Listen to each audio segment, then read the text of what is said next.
사랑의 편지 48.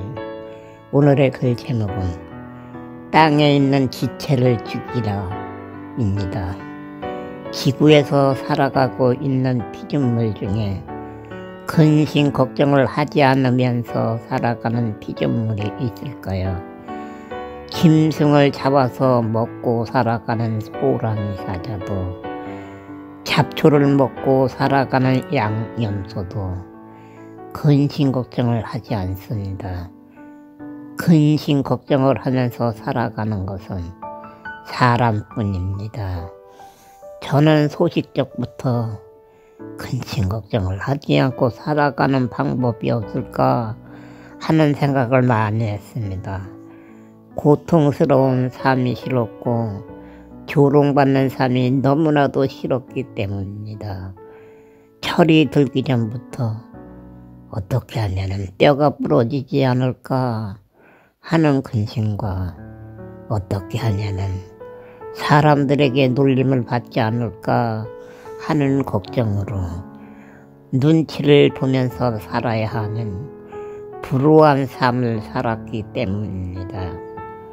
이왕에 세상에 태어났으니 나도 사람답게 한번 살아보고 싶다 하는 생각도 많이 했습니다.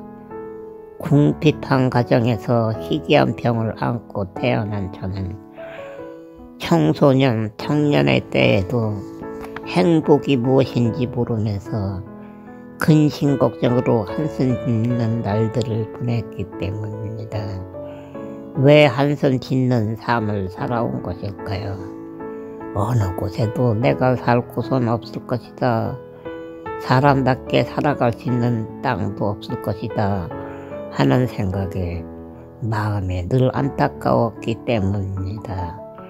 돈을 벌어야 세상을 살아갈 수 있는데 불구의 몸으로는, 장애의 몸으로는 아무것도 할 수가 없었기 때문입니다.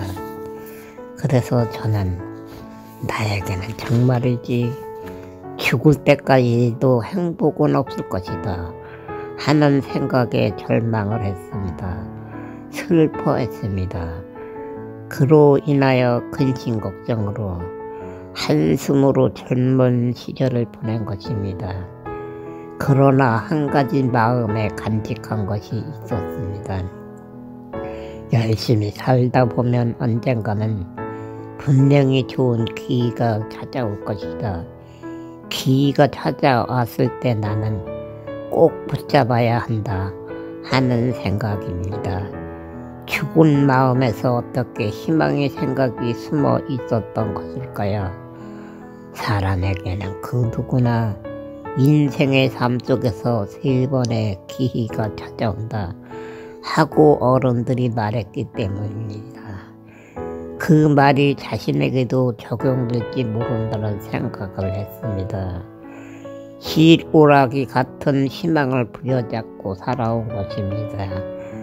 그러면 오늘날의 저의 삶은 어떠할까요? 날마다 기이다 하는 믿음으로 살아가고 있습니다. 이스라엘 백성에게 날마다 하나님이 만나를 하늘에서 내려주셨듯이 하나님 사랑을 안고 살아가고 있습니다.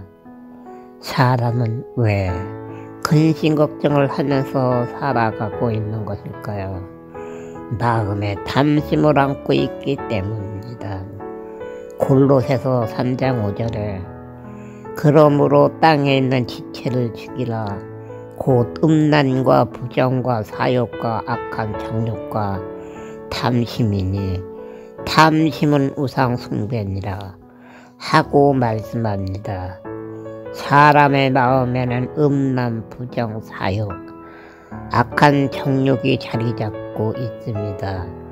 하나님의 의를 마음에 안고 믿음으로 살아가는데 왜 더러운 것들이 자리를 잡고 있는 것일까요? 하나님처럼 되고 싶은 마음을 사람은 가지고 있기 때문입니다. 왜 이러한 교만한 마음을 우리는 가지고 있는 것일까요? 사람마다 마음의 욕심이 자리를 잡고 있기 때문입니다. 하와는 하나님이 금지한 선악과를 먹은 후 죄의 어미가 되고 말았습니다. 우리는 하와보다 믿음이 더 좋은 신앙생활을 하고 있나요? 우리 눈은 이미 죄로 열려 있습니다. 사람이 옷을 입지 않고 걸어간 모습을 보면은 우리는 무슨 생각을 할까요? 저 사람은 미쳤나 보다. 미쳐서 부끄러움도 모르고 벌거벗고 걸어다니고 있다 하고 생각할 것입니다. 그러나 화하는 아담이 벌거벗고 살았지만 선악과를 따먹기 전에는 좋은 남편이라고만 생각을 했습니다. 그러면 언제부터 아담이 벌거벗은 것은 하와는 알게 되었을까요? 선악과를 먹은 후 알게 되었습니다. 무화과 나무 잎으로 치마를 만들어 입었습니다. 선악과를 먹기 전에는 죄를 몰랐는데 선악과를 먹은 후부터 음란, 사욕, 부정, 악한 정욕이 눈에 들어온 것입니다. 우리는 탐심을 버리지 못하고 살아가고 있습니다. 우상 숭배를 하면서 살아가고 있습니다. 그로 인하여 피조물 중에 유일하게 근심 걱정을 하는 삶을 살아가고 있는 것입니다. 예수님은 섬김을 받으려고 오신 것이 아니라 섬기려고 오셨습니다.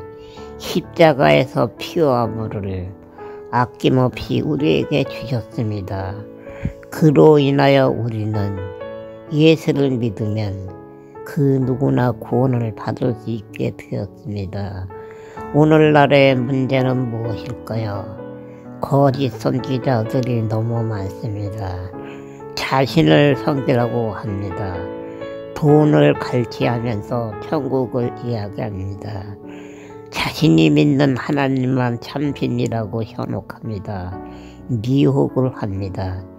자신이 하나님, 예수님 보혜사라고 주장도 합니다. 마태복음 24장 11절에 거짓 선지자가 많이 일어나 많은 사람을 미혹하겠으며 하고 말씀합니다. 많은 사람이 미혹될 것이라고 하셨습니다. 누가 현혹을 당하는 것일까요? 미혹을 당하는 것일까요? 하나님의 자녀들입니다. 성도들이 거짓 선지자, 목회자들의 감언 이설에 속아서 미혹이 되는 세상이 되는 것입니다. 미혹 당하면 어찌 되나요? 구원받은 자 같지만 생명책에서 이름이 지워져 버립니다.